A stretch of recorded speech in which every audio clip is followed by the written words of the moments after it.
I'm Jessica Martinez, and I never imagined I'd be standing in a Phoenix courtroom, my phone clutched in my trembling hands, about to play recordings that would destroy my own sister. Rachel sat 3 rows behind me, her perfectly styled blonde highlights catching the fluorescent lights, her real estate blazer immaculate as always. She thought she'd won. For 6 months, she believed her lies had successfully torn apart my engagement to Tyler Johnson, the love of my life. Before we jump back in, tell us where you're tuning in from, and if this story touches you, make sure you're subscribed, because tomorrow I've saved something extra special for you. The wedding that should have happened at Scottsdale Country Club never came. The $15,000 in deposits we'd saved for over 2 years? Gone. The 150 guests who'd planned to celebrate with us, they received cancellation notices instead of thank you cards, all because my sister convinced Tyler that I'd been cheating with multiple men throughout our relationship. Her voice still echoed in my mind from that devastating phone call Tyler made to me. "Jessica, I can't marry someone who's been lying to me for months." Rachel showed me the proof, but Rachel had no idea that I'd been recording our conversations for weeks before she struck.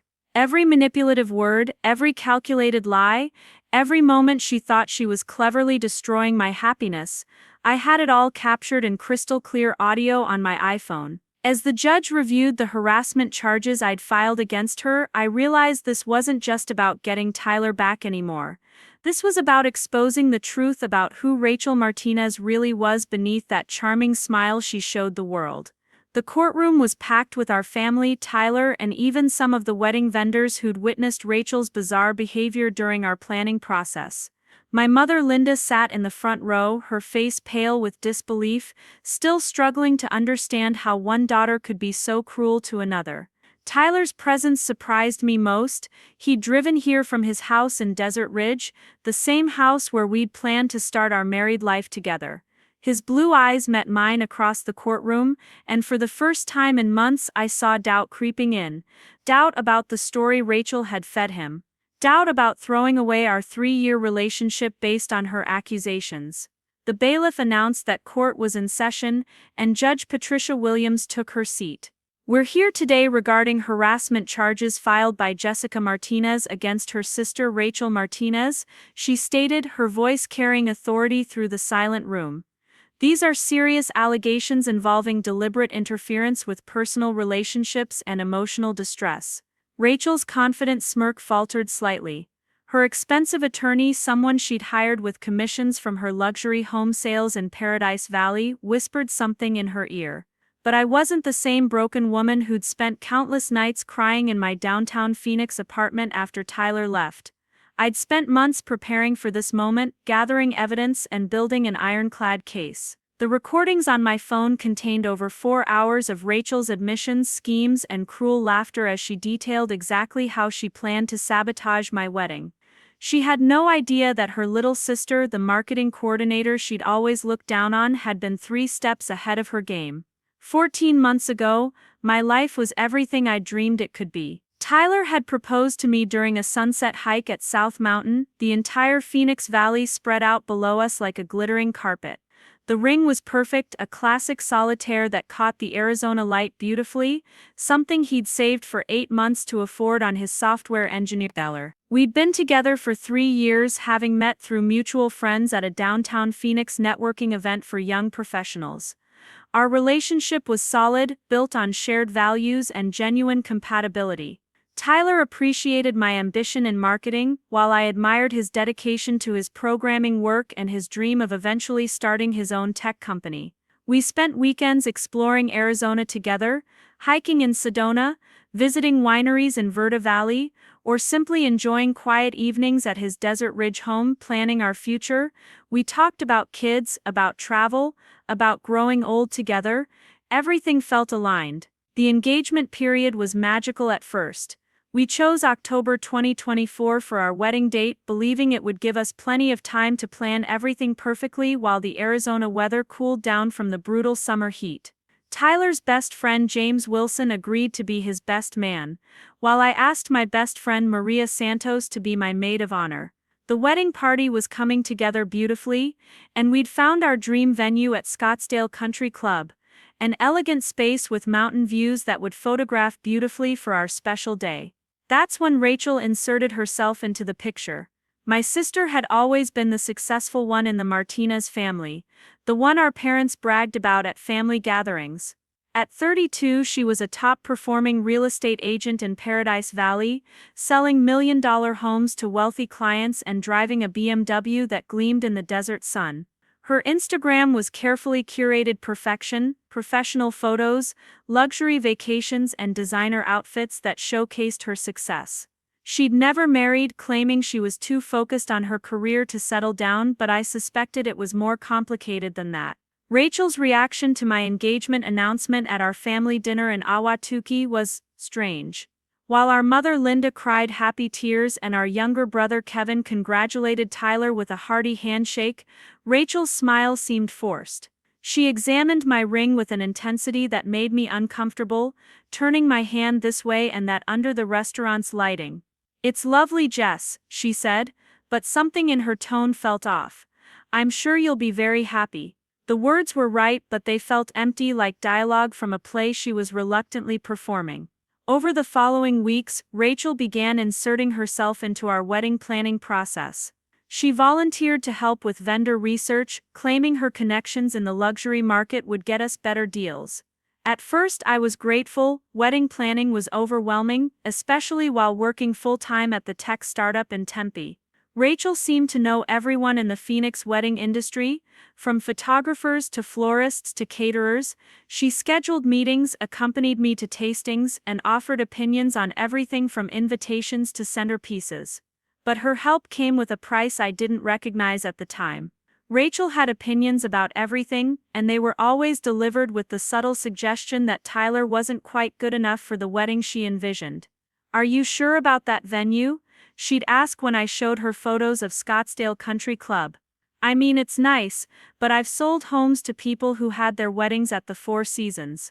Just saying." When Tyler chose a navy suit for the wedding, she wrinkled her nose. "Navy's so common, my clients' sons always wear charcoal or black for important events." The criticism was never direct enough to call out, but it was constant and erosive. She questioned our choice of DJ, suggesting we needed a full band if we wanted people to actually dance. She raised eyebrows at our wedding cake design, mentioning that elegant couples typically chose more sophisticated flavors than vanilla and strawberry. Even our honeymoon plans to Costa Rica drew her disapproval. "Wouldn't somewhere in Europe be more sophisticated? I mean, Costa Rica is lovely, but it's very casual." Tyler noticed the tension during our engagement party at Postino Wine Cafe in Phoenix. Rachel had insisted on giving a toast, and while her words were technically congratulatory, her delivery felt cold and performative. "To Jessica and Tyler," she said, raising her wine glass with a smile that didn't reach her eyes. "May you find exactly what you're looking for in each other." The phrasing was odd, and several guests exchanged glances. Tyler squeezed my hand under the table, and I could feel his. Preparing and narrating this story took us a lot of time, so if you are enjoying it, subscribe to our channel. It means a lot to us. Now back to the story. Confusion. After the party, as we walked to Tyler's car in the warm Phoenix evening, he brought up what we were both thinking. "Is your sister okay with us getting married?" he asked, his voice careful and concerned. "She seems, I don't know, not exactly thrilled." I defended Rachel out of habit, explaining that she was just stressed from work and had always been protective of me. But privately I was beginning to wonder the same thing. The first major red flag came during a wedding dress shopping trip. Rachel had insisted on accompanying Maria and me to the bridal boutiques in Scottsdale, claiming she wanted to make sure I found something worthy of photographs. The day started well enough. We visited 3 shops and I found several dresses that made me feel beautiful and confident. But Rachel found fault with each one. The first was too simple for someone with your figure. The second was trying too hard to be trendy. The third was lovely, but don't you want something more memorable? By the 4th shop I was exhausted and emotional. Maria, who'd been quietly watching Rachel's behavior all day, finally spoke up. "Rach, every dress Jess has tried on has been gorgeous. Maybe we should focus on how she feels in them instead of what's wrong with them." Rachel's response was swift and cutting. "I'm just trying to make sure she doesn't regret her choice later. This is the most important dress she'll ever wear. Don't you want it to be perfect, Maria?" The tension in that boutique dressing room was suffocating. I stood there in a beautiful off-the-shoulder gown that made me feel like a princess, watching my sister and best friend stare at each other with barely concealed hostility. Rachel's mask had slipped for just a moment, and I saw something in her eyes that shocked me: pure resentment. Not protective concern, not sisterly worry, but genuine resentment that I was getting married and she wasn't. That evening, alone in my apartment, I called Tyler and told him about the dress shopping disaster. He listened patiently as I described Rachel's behavior, her constant criticism, and the uncomfortable dynamic that was poisoning what should have been joyful wedding planning experiences. "Maybe she's jealous," Tyler suggested gently. "She's successful and beautiful, but she's also 32 and single. Watching her younger sister get married might be triggering some feelings she doesn't know how to handle." His insight made sense, and I felt a surge of love for his emotional intelligence and compassion. Even when someone was making our lives difficult, Tyler tried to understand their perspective. It was one of the qualities that had made me fall in love with him in the first place. "What should I do?" I asked, curled up on my couch with the phone pressed to my ear, missing his presence in my apartment. "Maybe have a conversation with her," he suggested. "Not confrontational, but honest. Tell her you've noticed she seems stressed about the wedding and ask if there's something bothering her. Sometimes people don't realize how they're coming across." It was good advice, and I decided to take it. The conversation with Rachel happened 3 days later at Dutch Bros, our usual coffee meetup spot when we wanted to catch up as sisters. I chose my words carefully, expressing gratitude for her help while gently mentioning that she seemed overwhelmed by the wedding planning process. "I don't want this to stress you out," I told her, stirring my iced coffee nervously. "If it's too much, you don't have to be so involved. Maria and I can handle the details." Rachel's response should have been my second major warning. Instead of acknowledging any stress or admitting to feeling overwhelmed, she turned the conversation back to criticizing my choices. "I'm not stressed, Jess. I'm just concerned that you're rushing into this without thinking things through properly. Marriage is a huge commitment, and I want to make sure you're ready for it. Are you absolutely certain Tyler is the right person for you?" The question hung in the air between us like a challenge. I stared at my sister across the small table, trying to understand where this was coming from. "Of course I'm certain," I said, my voice stronger than I felt. "We've been together for 3 years. We've talked about everything: finances, kids, career goals, family. We're compatible in every way that matters. I love him, Rachel." She leaned back in her chair, her expression skeptical. "Love isn't always enough, Jess. You're 29 years old, and this is your first serious relationship. How do you know you're not just settling because you're afraid of being alone?" Her words hit like physical blows, each one designed to create doubt where none had existed before. I left that coffee shop feeling rattled and confused. Rachel had planted seeds of uncertainty that I couldn't quite shake, even though logically I knew she was wrong. Tyler and I had a strong, healthy relationship built on mutual respect, shared values, and genuine affection. We communicated well, resolved conflicts constructively, and supported each other's dreams and ambitions. Her suggestion that I was settling out of fear was not only insulting but completely inaccurate.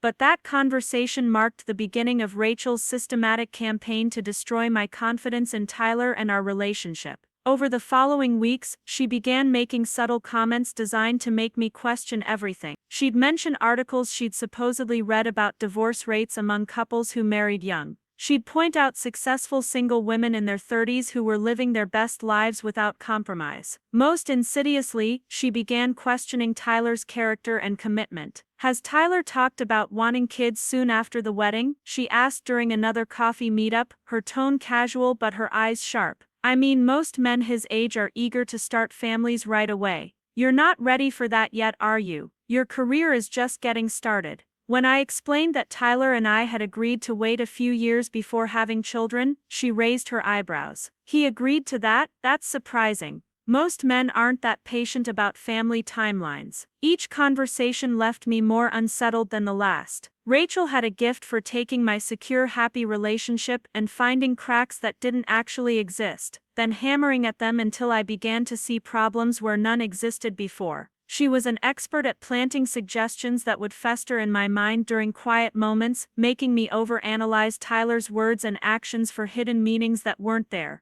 The wedding planning continued, but the joy was slowly draining out of it. Every decision became fraught with Rachel's implied criticism and unsolicited advice. When Tyler and I chose our wedding menu, she questioned whether the food was sophisticated enough for our guest list. When we selected our flowers, she wondered aloud if peonies were too basic for a couple of our education level. Even our choice of wedding favors, small succulents in decorative pots, drew her disapproval. "Plants die, Jess. Don't you want to give people something they'll actually keep?" Tyler began to dread family events and wedding-related gatherings where Rachel would be present. He confided in me that her constant criticism was making him feel inadequate and unwelcome in the family he was about to join. "I feel like nothing I do is good enough for her," he told me one evening as we sat by his pool, watching the sun set over the Phoenix Mountains. "And I'm worried that her disapproval is starting to affect how you see me." His concern was valid. Rachel's relentless negativity was indeed affecting my perspective, creating doubt where certainty had existed before. I found myself questioning decisions Tyler and I had made together, wondering if Rachel's criticisms had merit. Was our wedding too simple? Was Tyler too casual for someone with my ambitions? Were we really as compatible as I'd believed? The turning point came during what should have been a celebratory dinner at our family home in Ahwatukee. Our mother had prepared Tyler's favorite meal, her famous carne asada with homemade tortillas, and the evening was meant to be a relaxed family gathering to discuss final wedding details. Rachel arrived late, claiming she'd been showing a multi-million-dollar property to important clients, and immediately dominated the conversation with stories about her successful career and wealthy clients. Throughout dinner, she made subtle digs at Tyler's profession and earning potential. "Software engineering is such an interesting field," she said, her tone suggesting it was anything but interesting. "I imagine the work-life balance can be challenging. My clients in tech often complain about the long hours and stress levels. It must be difficult to maintain relationships with such demanding careers." Tyler handled her comments with grace, but I could see the frustration building in his eyes. After dinner, as we helped clear the table, Rachel cornered me in the kitchen while Tyler was outside talking with Kevin and our father. "I need to tell you something, Jess," she said, her voice low and urgent. "I've been hearing things around town about Tyler. Nothing concrete, but rumors about him being seen with other women. I didn't want to worry you before, but with the wedding so close, I think you should know." The kitchen seemed to spin around me as her words sank in. "What kind of rumors?" I asked, my voice barely above a whisper. Rachel looked genuinely concerned, her hand on my arm in a gesture of sisterly support. "Like I said, nothing concrete. But my friend Sarah mentioned seeing someone who looked like him at restaurants around town with different women. It could be innocent, work meetings, old friends, but given how much time he spends away from you lately," her insinuation hung in the air like poison. Tyler had been working longer hours recently, preparing for a major software launch at his company. There had been client dinners and late meetings, but he'd always been transparent about his schedule and the demands of his job. Rachel was taking his professional responsibilities and twisting them into something sinister, planting seeds of suspicion that would grow in my mind during sleepless nights. That was the moment I should have recognized Rachel's manipulation for what it was. Instead, I felt my world tilting on its axis, everything I'd believed about my relationship suddenly cast in shadow by her innocent concerns. The woman I'd trusted as my sister, the person who was supposed to want my happiness above all else, had just delivered a perfectly calculated blow designed to shatter my faith in the man I loved. As Tyler and I drove back to his house that night, I found myself studying his profile in the dashboard lights, wondering if the rumors Rachel had mentioned could possibly be true. The seeds of doubt had been planted, and despite my better judgment, they were already beginning to sprout. I had no idea that Rachel's campaign of destruction was just beginning, or that she'd already begun implementing a plan that would not only end my engagement, but nearly destroy my belief in love itself. The sister I'd grown up with, the one who'd braided my hair and shared secrets in our childhood bedroom, was about to become my worst enemy. And the cruelest part was that she was doing it all while pretending to protect me. Part 2. The web of lies begins. The weeks following that family dinner marked the beginning of what I now recognize as Rachel's masterfully orchestrated campaign of psychological warfare. She didn't attack directly, that would have been too obvious and easily defended against. Instead, she employed a strategy of death by 1,000 cuts, each small wound designed to weaken my confidence in Tyler and our relationship until the foundation crumbled beneath us. It started with the photos. Rachel had always been active on social media, documenting her successful real estate career and glamorous lifestyle for her thousands of followers. But suddenly her Instagram stories began featuring screenshots of articles about infidelity statistics, divorce rates among young couples, and the importance of really knowing your partner before marriage. She never tagged me or mentioned my situation directly, but the timing was too coincidental to ignore. When I'd check my phone during breaks at work, there would be another story from Rachel's account, a quote about trusting your instincts, an article about red flags in relationships, a meme about women who settled too young. The psychological impact was insidious. Each post felt like it was speaking directly to me, designed to reinforce the doubts she'd planted during our kitchen conversation. I found myself screenshotting her posts and analyzing them obsessively, wondering if she was trying to tell me something specific about Tyler without saying it outright. The rational part of my mind recognized this as manipulation, but the emotional part, the part that was already fragile from months of subtle criticism, couldn't help but absorb every implication. Rachel's next move was even more calculated. She began reaching out to mutual friends and family members, expressing concern about my upcoming marriage. She was careful never to make direct accusations, instead framing her conversations as worried observations from a loving sister. Maria, my maid of honor, told me about a phone call she'd received from Rachel just 3 weeks before the wedding. "Rachel called me yesterday," Maria said as we sat in her apartment in downtown Phoenix, addressing wedding invitations that should have been a joyful task. "She said she was worried about you, that you seemed stressed and maybe rushing into marriage. She asked if I'd noticed Tyler being distant lately, or if you'd mentioned any problems in your relationship." Maria's expression was troubled as she relayed the conversation. "I told her you seemed happy and excited about the wedding, but she kept pushing, asking if I was sure you weren't just putting on a brave face." The conversation with Maria revealed the full scope of Rachel's strategy. She wasn't just undermining my confidence in Tyler, she was building a narrative among our social circle that I was naive, that Tyler was unreliable, and that the people who truly cared about me should be watching for signs of trouble. It was character assassination disguised as sisterly concern, and it was working exactly as she'd planned. Kevin, our younger brother, had received similar calls. Rachel had told him she was worried that Tyler wasn't financially ready for marriage, questioning whether his software engineer salary could support the lifestyle I deserved. She'd planted seeds of doubt about Tyler's commitment, suggesting that men his age often got cold feet right before weddings. Kevin, who genuinely liked Tyler and had been looking forward to having him as a brother-in-law, found himself second-guessing his positive impression.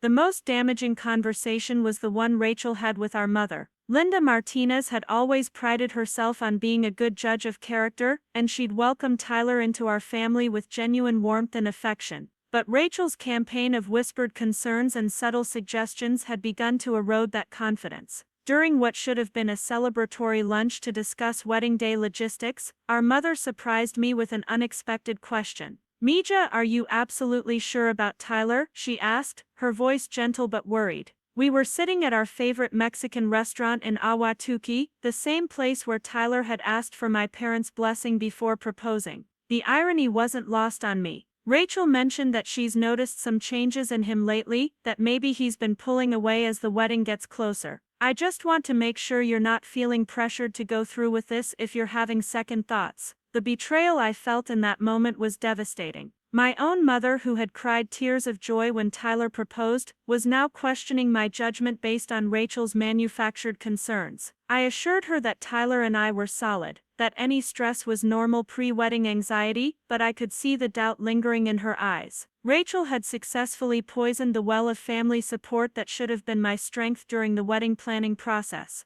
But Rachel's most insidious tactic was the way she began inserting herself into Tyler's life directly. She started showing up at places where she knew he'd be, the gym where he worked out, the coffee shop near his office, even the sports bar where he and James watched football on Sunday afternoons. Each encounter was carefully orchestrated to appear coincidental, but the frequency raised red flags that I was too emotionally exhausted to recognize at the time. Tyler told me about these encounters with increasing discomfort. Rachel would approach him with friendly conversation, asking about his work and expressing interest in his projects. But gradually her questions became more personal and inappropriate. She asked about his past relationships, his views on marriage and commitment, even his opinions about having children. Tyler, being naturally polite and wanting to maintain family harmony, tolerated these conversations while feeling increasingly uncomfortable with their direction. The situation escalated when Rachel began texting Tyler directly.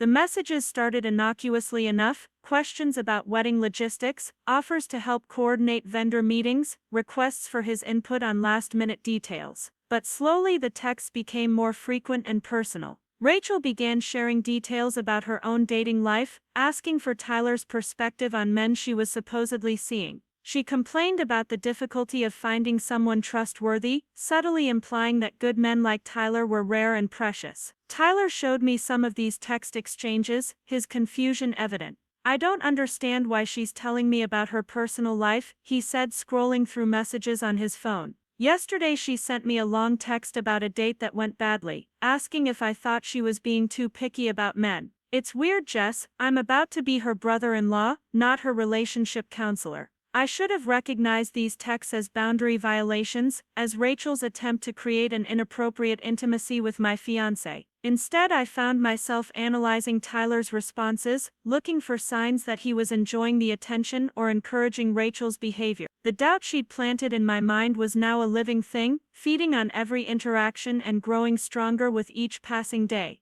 The breaking point in this phase of Rachel's campaign came during our joint bachelor and bachelorette party at a rooftop bar in downtown Phoenix. We'd decided to celebrate together rather than separately, wanting to include all our friends and family in the festivities. The evening started wonderfully: great food, flowing drinks, and the joy of being surrounded by people we love just days before our wedding. But Rachel had other plans. She'd spent the evening drinking more than usual, and by midnight her carefully maintained facade was beginning to slip. She cornered Tyler near the bar while I was in the restroom, and their conversation, which James later described to me, was unlike anything she'd attempted before. "You know, Tyler," Rachel said, her voice loud enough for nearby guests to hear, "I hope you realize how lucky you are. Jessica's always been the sweet one in our family, but she's also naive. She sees the best in people, sometimes even when it's not there." Her words were ostensibly complimentary, but the implication was clear: I was too trusting, too innocent to recognize potential deception. James intervened when Rachel's comments became even more inappropriate. "She's been hurt before, you know," Rachel continued, fabricating a narrative about past relationships that had allegedly left me vulnerable and desperate for commitment. "I just hope you're serious about this marriage thing, because if you're not, it's going to destroy her. She's put everything into this relationship, emotionally, financially, socially. If it doesn't work out," she let the threat hang in the air, unfinished but unmistakable. When I returned from the restroom, I found Tyler visibly shaken, and James angry on both our behalves. They told me about Rachel's comments, but by then, the damage was done. The celebration was ruined, the joy sucked out of what should have been one of our happiest memories together. Tyler and I left early, driving home in silence, both processing what Rachel's behavior meant for our future as a married couple. That night, lying in bed in Tyler's house in Desert Ridge, I made a decision that would prove crucial to everything that followed. I opened the voice memo app on my iPhone and began recording a message to myself, documenting Rachel's increasingly erratic and manipulative behavior. I didn't know then that these recordings would become the foundation of my legal case against her, but some instinct told me I needed to start keeping track of what was happening. "It's 2:30 a.m. on Saturday, September 14th, I whispered into my phone, careful not to wake Tyler. "Rachel completely ruined our bachelor party tonight. She cornered Tyler at the bar and basically threatened him about hurting me, but in a way that made it sound like I'm desperate and fragile. James had to step in to get her away from him. I don't know what's wrong with her, but this can't continue. The wedding is in 3 weeks, and she's making everyone miserable. That first recording was just the beginning. Over the following days, I began documenting every strange interaction, every inappropriate comment, every moment when Rachel's mask slipped to reveal the calculating person beneath. I recorded my observations after phone calls with family members who'd been influenced by her concerns. I documented the text messages she was sending to Tyler, screenshotting them for evidence. Most importantly, I began recording our conversations directly whenever possible. The decision to record Rachel without her knowledge wasn't made lightly. In Arizona, it's legal to record conversations as long as one party consents, and I was desperate to protect myself and Tyler from her increasingly aggressive manipulation. But I also knew that if I was wrong about Rachel's intentions, if her behavior was somehow motivated by genuine concern rather than malice, these recordings could destroy our relationship forever. I didn't have to wait long for confirmation that my suspicions were justified. 3 days after the bachelor party disaster, Rachel called me with what she claimed was devastating news about Tyler's faithfulness. Her voice was perfectly calibrated to sound concerned and reluctant, as if she was sharing information that pained her to deliver. "Jess, I hate to tell you this, but I saw Tyler last night at Postino with another woman," she said, her words carefully measured for maximum impact. They were sitting very close together, holding hands across the table. It looked intimate. I almost didn't call because I hoped maybe there was an innocent explanation, but I couldn't live with myself if I didn't tell you. My blood turned to ice as I processed her words. Tyler had told me he was working late the previous evening, preparing for a client presentation. He'd texted me around 8 o'clock to say he was ordering dinner at the office and would probably be home late. But according to Rachel, he'd been at our favorite wine bar with another woman, engaging in behavior that suggested infidelity. "Are you sure it was Tyler?" I asked, my voice trembling as I reached for my phone to start recording the call. Could it have been someone who just looked like him? Rachel's sigh was audible over the phone. "I wish I could say I wasn't sure, but I know Tyler pretty well by now. It was definitely him. Same blue button-down shirt he wore to dinner last Sunday, same haircut, same everything. And Jess, the woman, was beautiful. Blonde, well-dressed, clearly successful. They looked comfortable together, like they'd done this before." Her description was specific enough to be believable, but vague enough to prevent verification. Rachel knew exactly how to craft a lie that would devastate me while being impossible to disprove immediately. She'd chosen details that would resonate with my existing insecurities. A successful, beautiful blonde woman, the kind of person I sometimes worried Tyler might prefer to his marketing coordinator fiancé. What should I do? I asked, hating how small and broken my voice sounded. Rachel had achieved exactly what she wanted. She'd reduced me to a frightened, insecure woman questioning everything about her relationship. "Oh, honey," Rachel said, her tone dripping with false sympathy, "I think you need to confront him directly. Don't let him gaslight you or make excuses. If he's cheating now 3 weeks before your wedding, what does that say about his character? What does that say about how he really feels about marriage and commitment?" The conversation continued for another 20 minutes, with Rachel offering to provide more details about what she'd allegedly witnessed while simultaneously suggesting that Tyler's betrayal was somehow inevitable. She painted a picture of a man who'd never been truly ready for marriage, who'd been stringing me along while keeping his options open.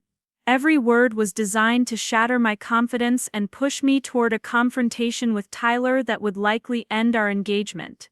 After hanging up, I sat in my downtown Phoenix apartment, staring at my phone and feeling like my world was collapsing. The recording app had captured every word of Rachel's call, but I was too emotional to think clearly about the implications. Instead, I found myself consumed with rage and betrayal, imagining Tyler with another woman while I'd been home planning our wedding and dreaming about our future together. The rational part of my mind whispered that Rachel's story didn't make sense. Tyler wasn't the type of person to cheat, and he'd never given me reason to doubt his faithfulness. His behavior hadn't changed in ways that suggested deception, and his work demands were real and verifiable. But the emotional part of my mind, the part that had been systematically weakened by months of Rachel's manipulation, couldn't dismiss her claims. I called Tyler immediately, my heart pounding as the phone rang. When he answered, his voice was warm and tired, exactly what I'd expect from someone who'd been working late on a difficult project. "Hey beautiful," he said, and I could hear the smile in his voice. "How was your evening? I just got home from the office and I'm exhausted." "How was your evening?" I repeated, my voice tight with suppressed emotion. "Tyler, I need to ask you something and I need you to be completely honest with me." The silence on the other end of the line stretched for several seconds. "Of course," he said finally, and I could hear the concern creeping into his voice. "Jess, what's wrong? You sound upset. Were you really at the office tonight?" I asked, hating myself for doubting him but unable to stop the words from coming. "Because Rachel said she saw you at Postino with another woman. She said you were holding hands and that it looked intimate." The explosion of disbelief and hurt in Tyler's voice was immediate and genuine. "What? Jessica, that's insane. I've been at the office since 2 this afternoon working on the Morrison account presentation. I have email timestamps, I have witnesses, I have everything I need to prove where I was. Why would Rachel say something like that?" His reaction felt authentic, but Rachel's manipulation had done its work too well. Instead of believing the man I'd planned to marry in 3 weeks, I found myself analyzing his words for signs of deception. Was his surprise too immediate? Was his offer of proof too convenient? The doubt Rachel had planted was now a cancer, eating away at my ability to trust the evidence of my own experience. "She was very specific, Tyler," I said, my voice breaking. "She described what you were wearing, what the woman looked like. She said you looked comfortable together, like you'd done this before." Tyler's silence stretched for what felt like an eternity. When he finally spoke, his voice was quiet and devastated. "Jessica, I don't know why your sister is lying to you, but that's exactly what she's doing. I wasn't at Postino tonight. I wasn't with another woman. I've never cheated on you, and I never would. The fact that you're even asking me this question breaks my heart." The pain in his voice was unmistakable, and for a moment clarity broke through the fog of Rachel's manipulation. This was Tyler, the man who'd held me through food poisoning and family drama, who'd supported my career ambitions and encouraged my dreams. The man who'd spent 8 months saving for an engagement ring, and had planned a proposal that was perfect in every detail. The idea that he was capable of betraying me just weeks before our wedding was absurd. But Rachel's poison had already done its work. Even as part of me wanted to apologize and trust Tyler completely, another part continued to question and doubt. The conversation ended with both of us hurt and confused, the first real crack in our previously solid foundation. Rachel had achieved exactly what she wanted. She'd introduced distrust and suspicion into a relationship that had been built on mutual respect and honest communication. That night, I made another recording, documenting the conversation with Tyler and my growing suspicions about Rachel's motives. "I think my sister is lying to me about Tyler cheating," I whispered into my phone. "But why would she do that? What does she have to gain from destroying my relationship? And if she is lying, how do I prove it? How do I undo the damage that's already been done?" These were questions I wouldn't be able to answer for several more weeks, not until Rachel's campaign of destruction reached its devastating conclusion. But the recordings I was making, the evidence I was gathering almost instinctively, would eventually provide the proof I needed to expose the truth and fight back against the woman who was supposed to love and protect me above all others. Part 3. The escalation of deception. The aftermath of Rachel's false cheating accusation created a rift between Tyler and me that she immediately moved to exploit. Where we'd once communicated openly and honestly about everything, now there was a subtle tension, an undercurrent of doubt that colored our interactions. Tyler was hurt that I'd believed Rachel's story even temporarily, while I was struggling to reconcile my love for him with the nagging questions she'd planted in my mind. Rachel, sensing weakness like a predator scenting blood, intensified her campaign with frightening precision. She began calling me daily with new concerns and observations about Tyler's behavior. Each call was a masterclass in psychological manipulation designed to appear supportive while actually driving wedges deeper into my relationship. "I've been thinking about what happened the other night," she said during a call I recorded 3 days after the Postino incident. "And I realized something troubling. Tyler's reaction was very defensive, don't you think? I mean, if someone falsely accused me of cheating, I'd be confused and hurt, but I'd also want to understand why someone would say that. Tyler just got angry and denied everything. That's a red flag, Jess." Her analysis was both subtle and devastating.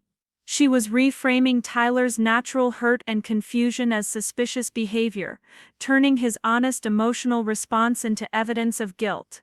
It was gaslighting of the highest order, and it worked exactly as she intended. I found myself replaying our phone conversation, analyzing Tyler's tone and word choices for hidden meanings that existed only in Rachel's manipulative narrative. The wedding preparations, which should have been a source of joy and excitement, became a source of constant stress and conflict. Rachel inserted herself into every decision, using her access to criticize and undermine at every turn. When Tyler and I met with our photographer for our engagement shoot, Rachel managed to arrive unexpectedly just as we were finishing, claiming she'd been showing a property nearby and thought she'd stop by to see how things were going. "The photos look lovely," she said, reviewing the images on the camera's LCD screen with the photographer. "Though I have to say, Tyler, you look a little distracted in some of these. Are you feeling okay? You seem distant." She delivered the observation with perfectly feigned concern, but the implication was clear. Tyler wasn't fully present or committed to our relationship, even during what should have been a romantic photo session. The photographer, Sarah Chen, later told me privately that Rachel's behavior had been inappropriate and unusual. "In 15 years of wedding photography, I've never had a family member show up unannounced and then critique the groom's emotional state," she said. "It was really strange, and honestly it made both you and Tyler visibly uncomfortable. Is everything okay with your sister?" Sarah's question forced me to confront what I'd been trying to ignore. Rachel's behavior was abnormal and destructive, not protective or loving. But by then, the damage was already so extensive that I couldn't see a clear path forward. Canceling the wedding would validate all of Rachel's concerns and destroy the deposits we'd saved for 2 years. Continuing with the wedding while doubting Tyler felt dishonest and unfair to both of us. Rachel's next move was perhaps her most calculated yet. She began manufacturing evidence to support her accusations about Tyler's infidelity. Using her extensive social media network and professional connections, she started creating a paper trail of Tyler's alleged betrayals that was sophisticated enough to fool even people who knew him well.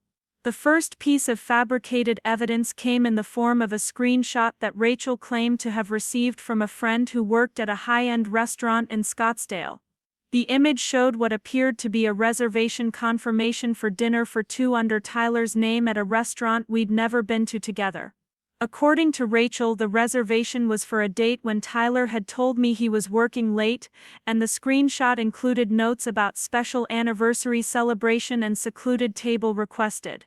"I didn't want to show you this," Rachel said, her voice heavy with false reluctance as she handed me the printed screenshot during a coffee meeting. "But my friend Jennifer works in reservations at Nobu and she recognized Tyler's name from our family photos on Facebook. She said the woman he was with was definitely not you, blonde, older, very elegant.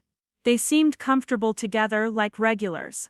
The reservation screenshot looked authentic, complete with official letterhead and booking details that would have been difficult to fabricate without inside knowledge of the restaurant's systems. Rachel had clearly put considerable effort into creating convincing false evidence, and the level of deception was breathtaking in its sophistication. I stared at the document in my hands, feeling sick as the implications sank in. If Tyler really had made this reservation, if he really had been taking another woman to expensive dinners while lying to me about working late, then everything I believed about our relationship was built on deception. The man I'd trusted completely, the person I'd planned to spend my life with, would be revealed as a skilled and calculating liar. But something about the evidence felt wrong, though I couldn't articulate what it was at the time. Tyler had never expressed interest in Japanese cuisine, and Nobu was exactly the kind of pretentious, overpriced restaurant that he actively avoided. The idea that he would choose such a venue for a romantic dinner with another woman while claiming to be too busy for expensive dates with me seemed out of character. More importantly, the timing of Rachel's revelation was suspiciously convenient. She'd been building a case against Tyler for weeks, each piece of evidence perfectly timed to support her narrative of his unfaithfulness. The progression felt orchestrated, like a prosecutor presenting evidence to a jury rather than a sister reluctantly sharing painful truths. I confronted Tyler with the reservation screenshot that evening, watching his face carefully for signs of recognition or guilt. His reaction was immediate and visceral, confusion giving way to anger as he realized what he was being accused of. "Jessica, this is fake," he said, his voice tight with controlled fury. "I've never eaten at Nobu, I've never made a reservation there, and I've certainly never taken another woman to dinner behind your back.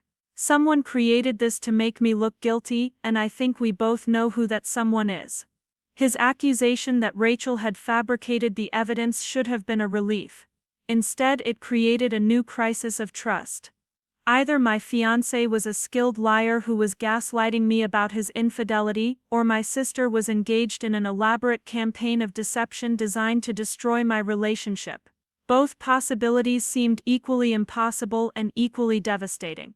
Tyler's suggestion that we call the restaurant to verify the reservation records was reasonable, but Rachel had anticipated this response. When we called Nobu the next day, we were told that they couldn't release reservation information to unauthorized parties due to privacy policies. The hostess was polite but firm. Without being the person who made the reservation or having the confirmation number, we couldn't access the booking details. Rachel had created a perfect trap. The evidence looked authentic enough to be believable, but the restaurant's privacy policies prevented us from definitively proving it was false. Tyler's inability to provide concrete proof of his innocence became, in Rachel's narrative, further evidence of his guilt. The psychological toll of this constant uncertainty was devastating. I wasn't sleeping well, wasn't eating regularly, and was struggling to focus at work. My colleagues in the tech startup began commenting on my distracted state, and my boss expressed concern about my performance on important marketing campaigns. The wedding that was supposed to be the happiest day of my life was becoming a source of anxiety and dread. Tyler was suffering too. The constant accusations and suspicions were wearing him down, creating stress that affected his work and his relationships with friends and family. James, his best man, called me directly to express his concerns about what was happening to his friend. "Tyler's a mess, Jessica," James said during a conversation I recorded for my growing collection of evidence. "He's second-guessing everything about your relationship, wondering if you really trust him or if you're just going through the motions until the wedding. This situation with your sister is destroying him, and I'm worried about what it's doing to both of you." James's observation forced me to confront an uncomfortable truth. In my focus on protecting myself from potential betrayal, I was actively damaging the relationship I was trying to save. Tyler deserved better than constant suspicion and interrogation, and I deserved better than the anxiety and doubt that were consuming my life. But Rachel wasn't finished. Her next attack was the most personal and devastating yet, targeting not just Tyler's fidelity but his fundamental character and commitment to our future together.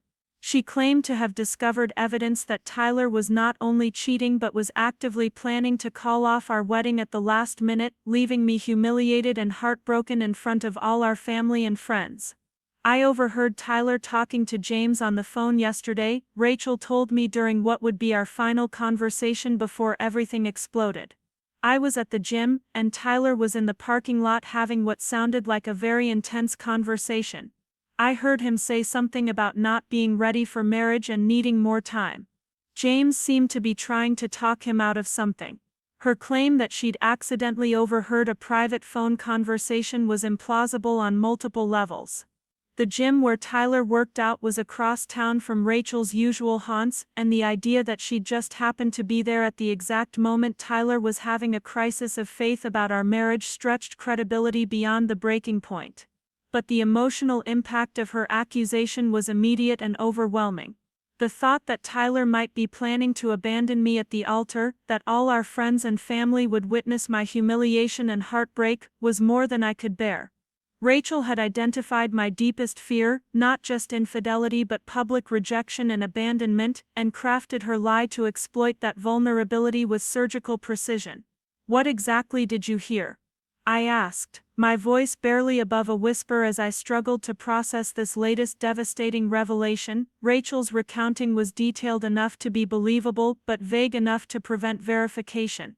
According to her version, Tyler had expressed doubts about marriage in general, concerns about being too young to settle down, and fears about missing out on other opportunities. James, in her telling, had been encouraging Tyler to think carefully about his decision, rather than rushing into marriage just to avoid disappointing people. The conversation Rachel described played on every insecurity I'd developed about Tyler's commitment over the past months. She'd spent weeks suggesting that he wasn't ready for marriage, that he was too immature for the responsibilities of being a husband, that he might be having second thoughts about our relationship. This latest accusation felt like the inevitable culmination of all those earlier concerns. "I'm so sorry, Jess," Rachel said, her voice thick with false emotion. "I know this is the last thing you want to hear 2 weeks before your wedding, but I couldn't live with myself if I didn't warn you. If Tyler's planning to back out, wouldn't you rather know now than be blindsided at the altar?"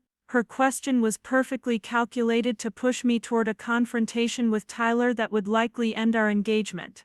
She'd created a no-win situation. If I confronted Tyler with her accusations and he denied them, she could claim he was lying and manipulative.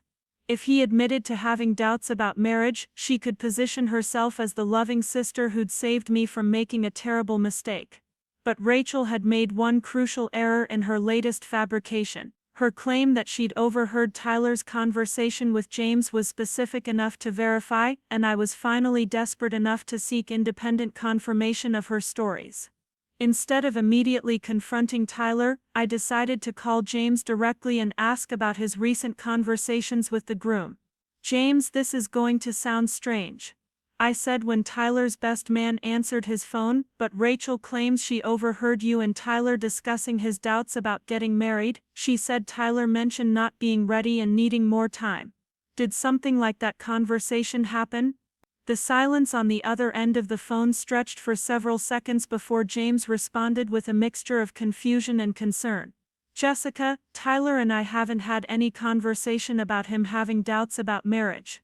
The only thing we've discussed lately is how worried he is about your relationship with your sister and how her behavior is affecting you both. If anything, Tyler's more committed to marrying you now than ever. He wants to get past all this drama and start your life together." James's response was like a lightning bolt of clarity cutting through months of confusion and manipulation. Rachel had finally overplayed her hand, fabricating a story that could be easily disproven by talking to one of the alleged participants. For the first time since this nightmare began, I had concrete proof that my sister was lying to me about Tyler. The realization that Rachel had been systematically deceiving me about Tyler's behavior and feelings was both devastating and liberating. Devastating because it meant my own sister had been actively working to destroy my happiness for reasons I couldn't understand. Liberating because it meant Tyler was exactly the man I'd fallen in love with, faithful, committed and honest about his feelings and intentions. But the damage Rachel had done was extensive and might already be irreparable. She'd successfully planted seeds of doubt that had grown into a forest of suspicion and mistrust. Even knowing that her accusations were false, I wasn't sure Tyler and I could rebuild the trust that had been systematically eroded over the past months. That night, I made the longest and most important recording yet, documenting James's contradiction of Rachel's latest lie and beginning to piece together the full scope of her deception. "Rachel has been lying to me about Tyler for months," I whispered into my phone.